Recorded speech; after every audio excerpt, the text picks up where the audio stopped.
Good morning, friends from around the world. Today, we have quite a show for you, and I am joined by the lovely Carly. Good morning, Carly. Good morning, Dave. Hey, guys. How are ya? I'm sorry, Carly, that you can't be here in person with me today, but you are calling in from Tamarindo. Is that right? That's right. I'm here. I have my mom visiting. She's in town, so we came here for a little getaway. So I'm sorry I'm not there with you, Dave, but I'm happy that we made this work. Thank goodness for your tech skills. Absolutely, absolutely. Jackie,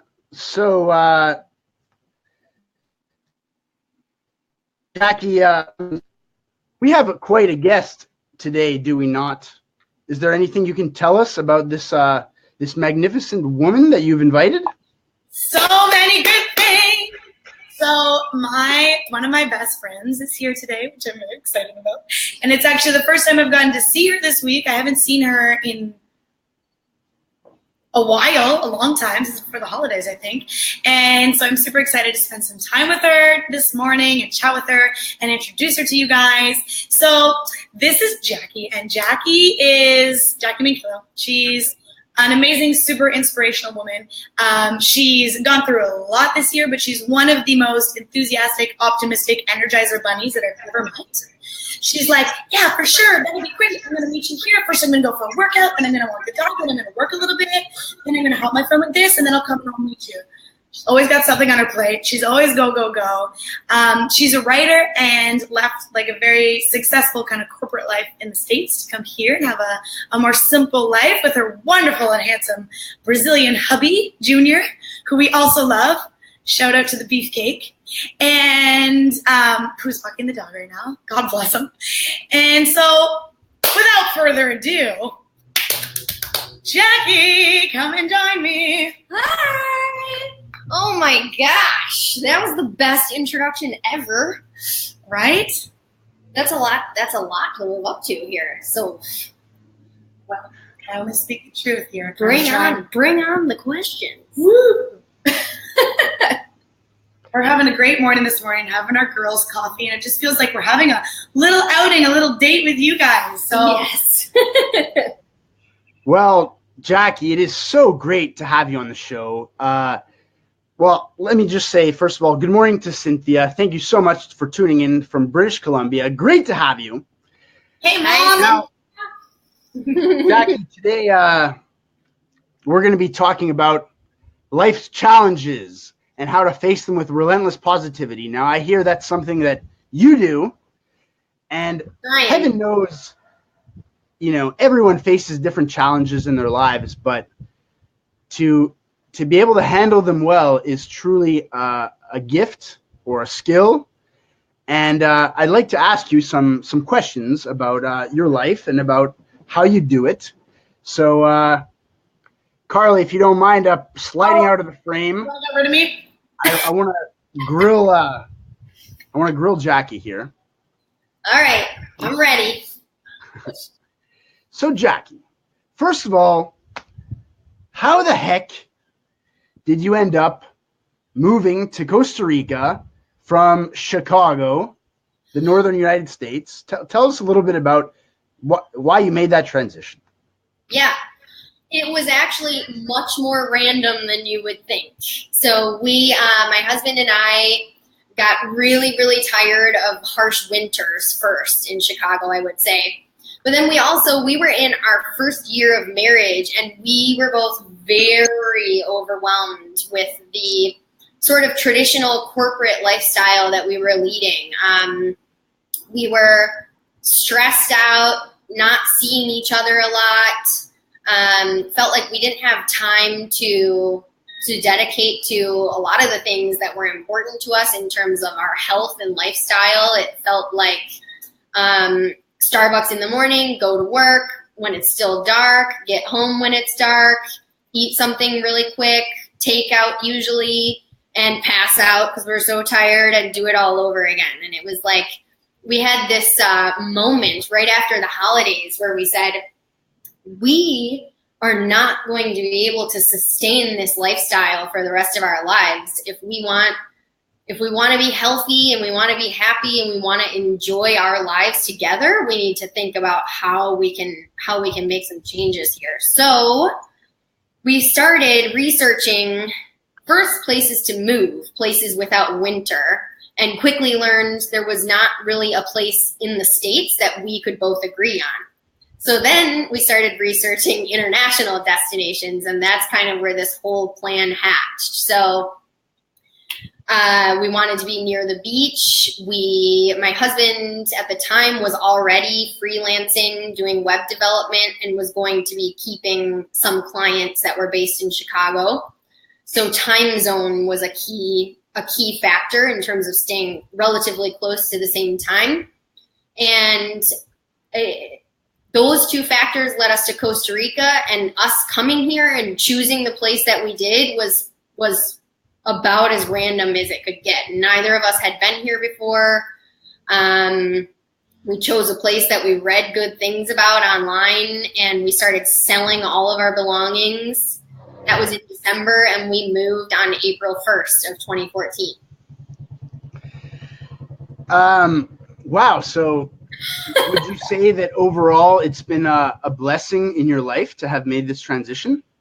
Yes, absolutely.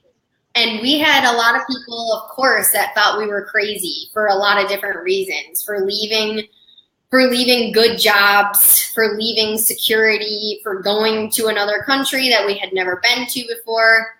And the list kind of goes on of the questions and puzzled looks that we got and concern from friends and family. But at the end of the day, for me, in terms of big life decisions, you can be all different levels of prepared.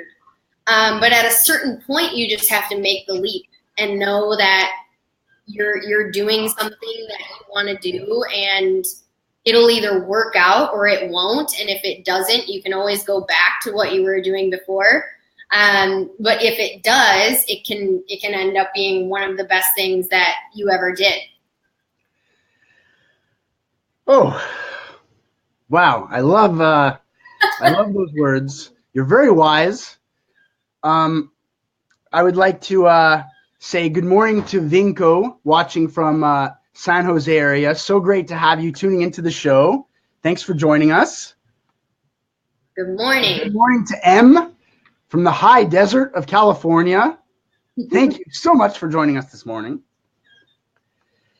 So I think in what you just recounted, we have found our first example of a challenge turning into a real positive thing based on your attitude and your reaction to it.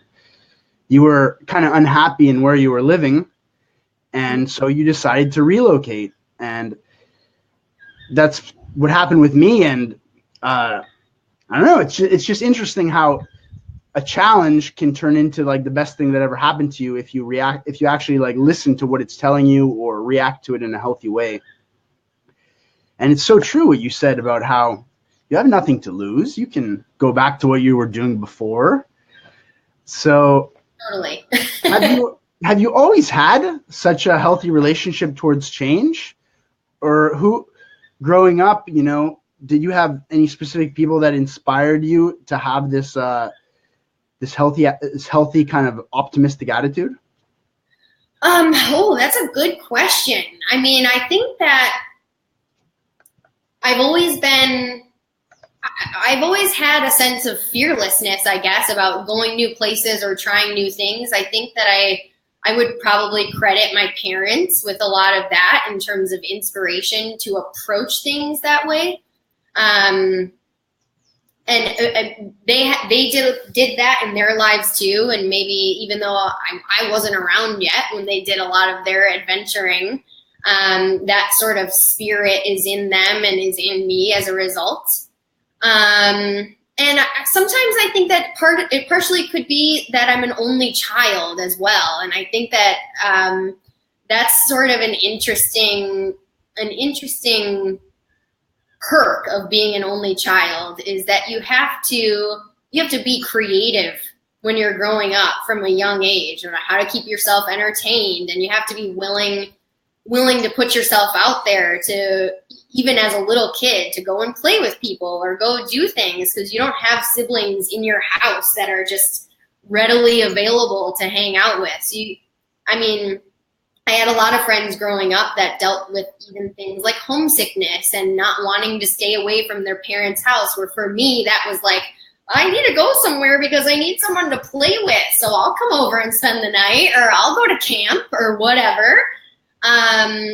So I've been like that from a young age, in terms of just being sort of ready and willing to get out there and go places and meet new people. It's always been just a part of who I am, I think.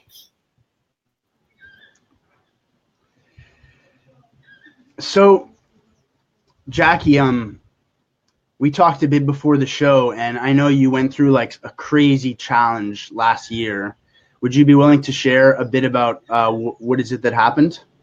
Yeah, so we, since we moved to Costa Rica, we started a little family tradition of my parents coming here for Christmas to visit from Michigan. And so they came down for their second trip, and just before, a couple days before Christmas 2016. And I knew that my mom hadn't been feeling well before she arrived. But we didn't really know what was wrong. She thought she had some sort of upper respiratory infection going on, or maybe was at the early stages of pneumonia or something like this. And it just so happened that after they arrived here, not long after, I think probably about 4 or 5 days after their arrival, we decided to go to the doctors because she was having a really hard time breathing. And she ended up, within a few days of that appointment, she ended up being diagnosed actually with stage 4 lung cancer here in Costa Rica.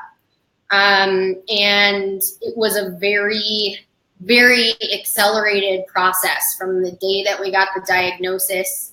Her health just declined really, really, really quickly. And she ended up passing away while they were here. So actually 1 year ago today, February 11th. So it's been quite a year. Wow. Well, I'm sorry for your loss. I can't imagine what that must have been like. So to anyone who's watching, who's experienced loss, it seems like you've been able to, bounce back, and you're full of like life zest and just feeling good and full of projects. And what have you learned from the experience, or what advice would you give in order to be able to handle it in such a good way? Oosh, it's a loaded question. Not all days are full of life, and not all days are happy. I think, and that's probably the first piece of advice that I would give to anyone, is that there's no expectation that you need to meet in terms of grief and how you're going to handle it and what it's going to be like and how you're going to get through it. And when you can free yourself of feeling like you have to conform to some sort of formula for how it's supposed to go, that's probably the first thing that for me is very helpful in terms of knowing this is my own unique journey that I'm on now, and I need to focus on myself and make sure that I'm doing whatever makes me feel good or whatever makes me feel better, and sort of proactively harnessing the resources that you have around you in a way that's gonna make you feel stronger and make you feel like you're gonna get through it. So there's been a lot of different things. I mean, I think aside from not worrying about meeting anyone else's expectations, another huge thing for me has been really reflecting on the role that death plays in life, and doing some different things to really try and be accepting of the fact that it's something that is out of our control, and it's gonna touch our lives at some point in different ways, and being able to look at it as, you know, a part of the cycle and a part of the process, rather than this horrible thing that happened that wasn't supposed to happen. That kind of resistance makes it a lot more painful a lot of times, I think. Very wise words. I want to take a moment to acknowledge some of the comments here. Good morning, Jack Niel, tuning in from Hatijo. Great to see you on the show again. Cynthia sends her sincere condolences. Thank you. And Rhonda says, my mom passed too. So I think that just proves that, you know, your bravery in sharing the topic on a Facebook Live and sharing, you know, some of the stuff you've gone through, it hits home for a lot of people. It's not a unique thing. Everyone faces death kind of like at different times in their life, and it always seems to come too soon. And it's so true, like what you said about the role that death, you know, the death plays in life, because at the end of the day, birth and death are like two sides of a magnet. I mean, they're inseparable. They're absolutely inseparable. And many people go through life like trying to resist. They want to experience life to the most possible, but they don't want any death. Resist death. And it's kind of silly, actually, because it's totally inseparable from life. Yes. And so, I mean, it's very sad that you had to, you know, lose your mom at such a young age, of course, but it seems like you've gotten a lot of wisdom from it. Yeah. That's any kind of trauma that we go through, I feel always teaches us something. So that's always the light at the end of the tunnel, is how you are a better or evolved person after the fact. Yeah, well, that's your relentless positivity. Kind of like interpreting just the crazy happenings of the world, because well, you know, the famous Stoic philosopher Marcus Aurelius said, you know, things are not good or bad. It all depends on how the human mind interprets them. And some people interpret things in a completely negative way all the time. Like they're like, oh, another loss to me. This always happens to me. And, you know, then it just weighs them down for years and years. And a person can interpret everything to be negative and weighing them down, or you can interpret everything to have a positive, you know, lesson and to lift you up. So it's super inspirational, your attitude towards life. We have Rhonda here saying, I think losing someone that you love so much teaches something that we cannot learn in any other way. It makes us kinder. True. Has that been your experience, where do you feel like you have increased compassion, or it has changed your relationship towards others? Yeah, I do. I would agree with that. I think that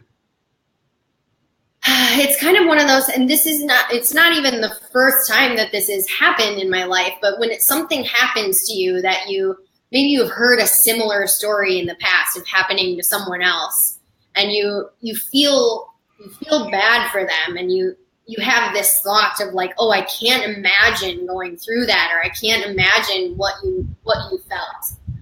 And then it happens to you.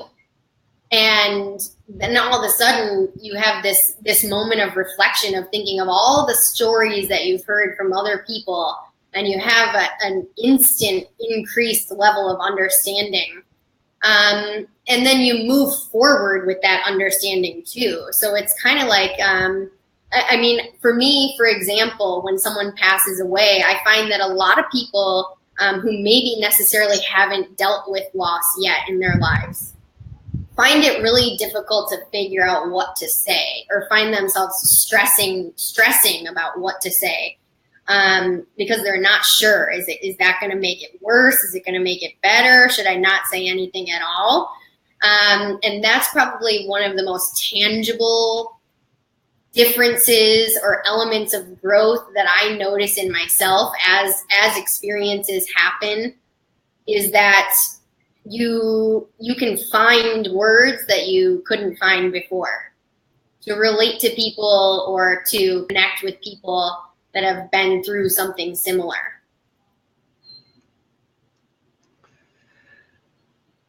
Well, that's great.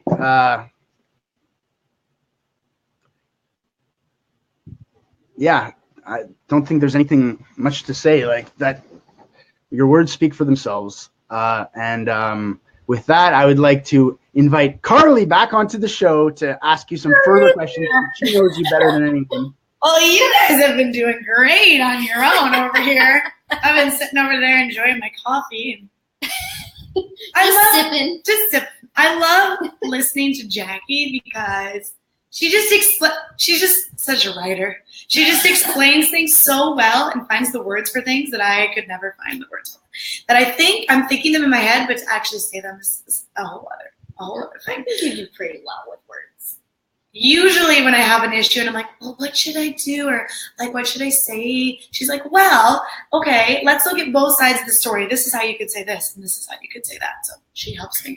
Chances are, if you've ever received an uncomfortable email from me, Jackie didn't draft it for me.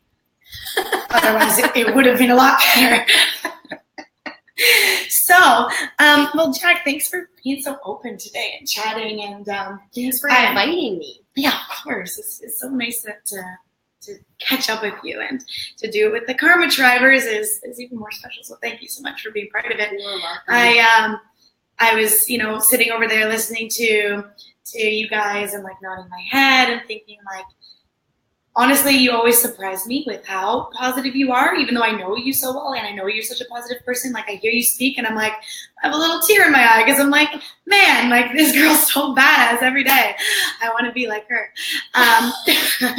So tell me, you and Dave spoke a little bit about Mama, Mm-hmm. and it's not rainy season, unfortunately, but during rainy season all this year, we had saw loads of rainbows, which made us think lots of Mama, which was awesome. So if you guys see a rainbow today, Take a picture and send it to us, because maybe it's Jackie's Mama just blessing you today. It is. Yeah. So Jack, tell me a little bit about, like you spoke about, after like going through a lot of difficult changes this year and stuff, the way that you kind of looked at things, had an outlook, and you were kinder to people, like Rhonda said. It does kind of change the perspective of the way that you approach things now, like speaking with people in similar situations.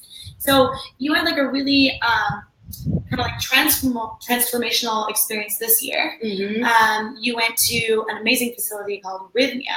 Yes. Maybe you can like speak to us a little bit about Rhythmia. Our good friend Nicole, she works at Rhythmia, and so Jackie had the amazing experience of going and spending some time with her, and she'll tell you a little bit about what it is and what she did and how amazing it was and how transformational it was. Because I think too, in times of big change, trying new things and being open to even more change to help yourself and to help others is something that's really, really cool. And you have the courage to go and do it. So yeah, tell us about your experience. Oh, yeah. Yeah, that's been a huge thing this whole year, is focusing on, I think, even in the moments where you feel like you don't want to do anything and you have plenty of moments of just sitting with your own sadness. That's something that I always try to come back to, is like, okay, what can I try? What can I do to make this better? So there's been a lot of different things that I tried this year. Some helped, some didn't really. And Rhythmia was one of them. So Rhythmia it's called Rhythmia Life Advancement Center, and it's here in Costa Rica. We were actually chatting before the show, and I was saying that's just one example of me experiencing something that reaffirms my belief that everything truly does happen for a reason in the place and the time that it happens. Because if I hadn't gone through this whole experience with my family here and lived here in Costa Rica, I might not have even known that Rhythmia existed. So among other things that they offer, they are the only medically licensed facility in the world, I'm pretty sure, that administers ayahuasca. And I had known what ayahuasca was for a long time and done research and always been intrigued by it. But it's a scary thing, especially if you read too much online. You can either be like, oh, that sounds so cool, I really want to do it, or you can be like, no way. Absolutely not. I am not doing that. Anyway, I was a few months back, I had hit one of my points where I felt like, okay, I'm really not feeling good. I'm really not doing well. I have this angst that I can't seem to get rid of. And I was having a conversation with Nicole, and she said, maybe now is the time to try it. We're here, we're so close, I'll be there. You never know, like people are having some really transformational experiences. So I said, okay, why not? And I think that when you're trying to make decisions to do things, this is another thing that I find reoccurring over and over again, is ultimately it's about you and the point that you're at. Because if you're at a point where you can't take it anymore, or you're at a certain level of unhappiness, or a certain level of discontent, that's the moment where you become ready to make a decision to do something, whatever your next move is, and it'll come. So that's something that I hear a lot of people throwing around different ideas for, could be anything in life, but feeling like, I don't know, I'm not sure if it's the right move. So that would be my one piece of advice, is just keep an eye open for that moment of, I'm so discontent in this moment that I know that I'm ready to make a change, and then just go for it. So I went to Rhythmia. It was incredibly transformational. I think it's the best investment that I ever made in myself.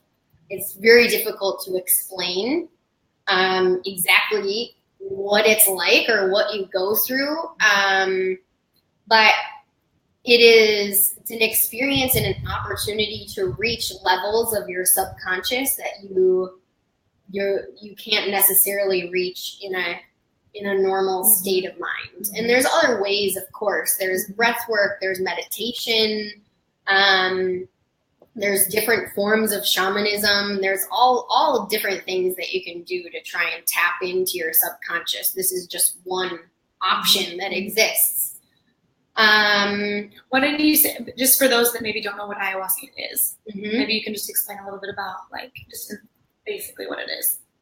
Well, it's plant medicine. So ayahuasca is a leaf from a tree that grows in several different places in Central and South America, mainly. I'm pretty sure. I don't know if it grows anywhere else in the world, but it's from nature.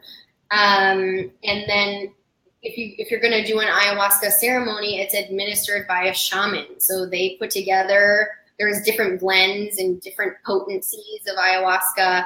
And it's blessed by the shaman that's going to be running the ceremony that you're taking part in. And basically by the time it makes it to ceremony, it's a tea.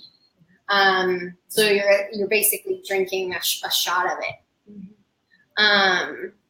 So I think all of the things that came to me and that felt clear after that experience are still showing up in my daily life, even a few months after being there.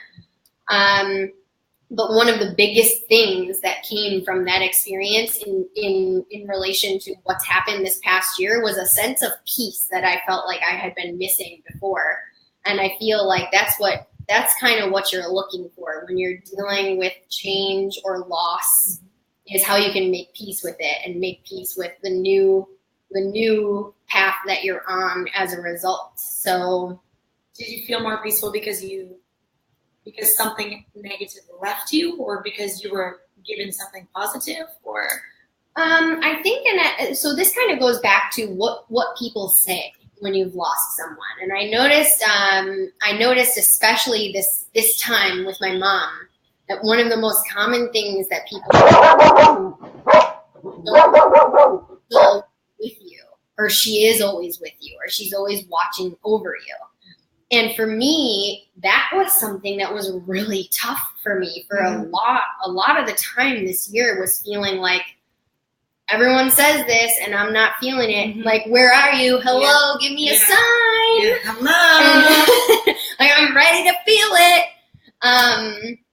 And I just wasn't feeling it. And that was one of the biggest parts of my ayahuasca journey, was the confirmation of us as a life force existing as energy and moving between different dimensions and elements of the universe, and sort of being able to be a part of each other. And I literally, the morning after, I felt like I could feel my mom's presence within me. Not like she's beside sitting you, right here. You're living, but feeling like, yes, she is a part of me, and always will be. And feeling that was a sense of peace that I had been missing for months. And it was just like an instant energy shift and an instant change in one day. So that was like, for all the nerves and hesitation that I had, just that alone was like, okay, this was worth it. Of course.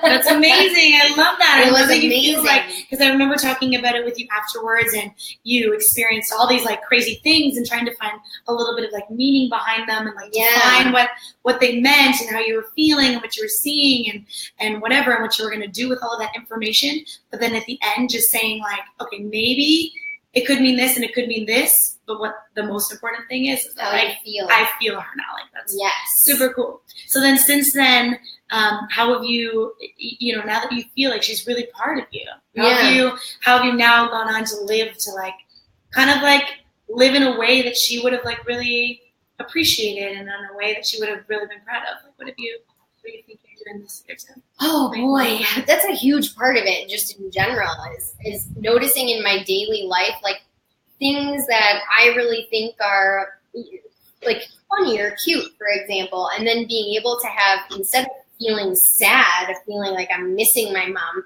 being able to feel happy and like, oh, I appreciate this thing because it's something that she would have really appreciated too, and just noticing those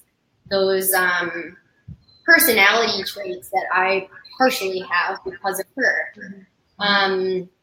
And just in general, being able to talk about her and relive memories without it being a really sad thing. Because there was definitely a portion of this year where it was like, I can't talk about it. I'm not going to talk.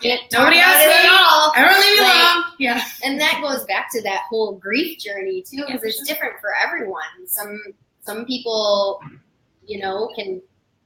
can talk and be open. Some people will need more time before they're able to, and just being able to accept that, maybe you've seen someone else that appears to be doing really well and you feel like you're not, but just being able to accept that your journey is your own, and you're gonna feel the whole range of emotions in a totally different, unique way, and on a different timeline. Whatever is meant for you will be. I love it. I love listening to Jackie. She's so, if you guys aren't feeling inspired right now, I don't know what's going to inspire you.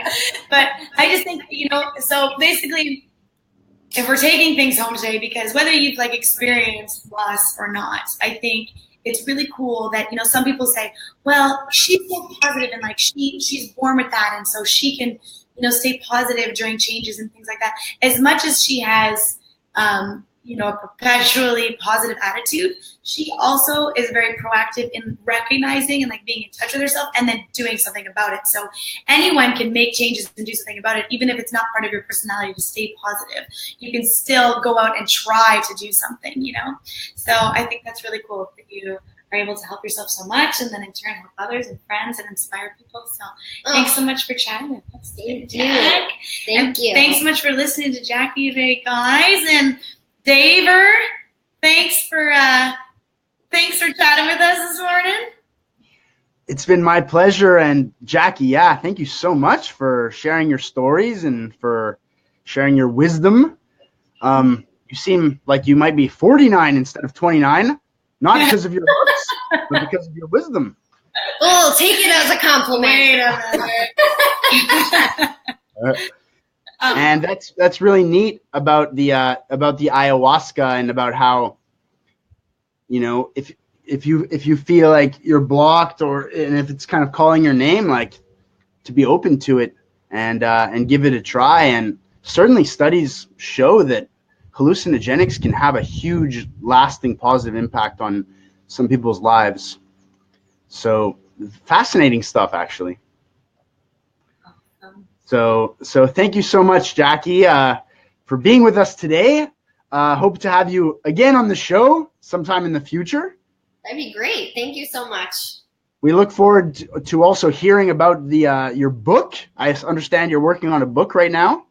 I am. This is probably the longest term project that I've ever worked on. So, but it will come, and Carly will know all the updates. So we'll get her one day, slowly. She's getting there. She's got a lot on her plate. But when she does, we'll have her back on the show. Yes, that's a good incentive. Yeah. Great. Well, all right. Well, with that, I will bid you farewell, ladies, and I will read some favors of the week. So thank you very much, ladies, and have a magnificent day in Tamarindo. Bye. Hopefully you can catch some nice waves, perhaps, or at least enjoy the wonderful jungles and nature. You got it. Have a great day, Daver. See ya. Bye. We have Rhonda here saying, I appreciate you being open and sharing. I have heard about this. I would love to hear more. That's really cool. You know, how can you even quantify the impact of planting a seed in someone's mind that could develop into an oak tree over time and leave its own seeds scattered across the continent? And we have Cynthia saying she writes a business blog for an ayahuasca retreat in Peru. So if anyone has any business questions, please contact Cynthia. Well, this has truly been wonderful. So this episode has been brought to you by Karma Tribe, a global network of people willing to help each other for free through our website, karmatribe.com. On there, you will find thousands of free services offered by people around the world because they want to help you. And sometimes also someone needs help and they request it on Karma Tribe. So it's basically a website where people can connect based on their skills and needs. So without further ado, let me read you some of the favors of the week. Here we are. First favor. Now, this is an offer from Will Zagreb in Alba, Italy. He offers survival Italian. This is to get you some help with your basic Italian so you can order some great food.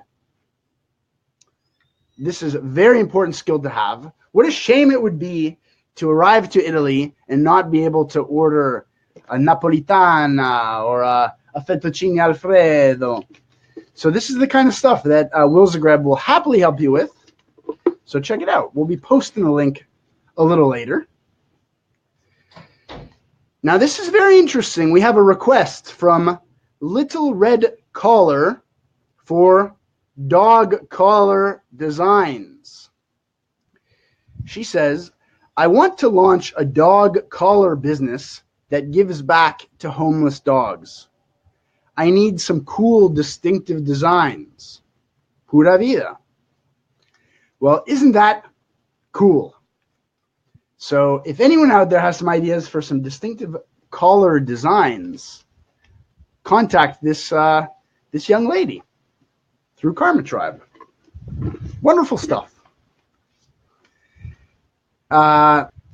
Finally, we have an offer from Bernarda in Santiago, Chile, offering business advice, strategy, marketing, and other. So, folks, if you're struggling with your biz, write to Bernarda on Karma Tribe. Well, that's it for today. Thank you so much for joining us, friends. And it's been a truly inspirational morning. I'm feeling invigorated, happy, blessed. Hope you are too. So have a great day, everyone, and see you next week for another episode of Blissin Out. Goodbye for now. Take care.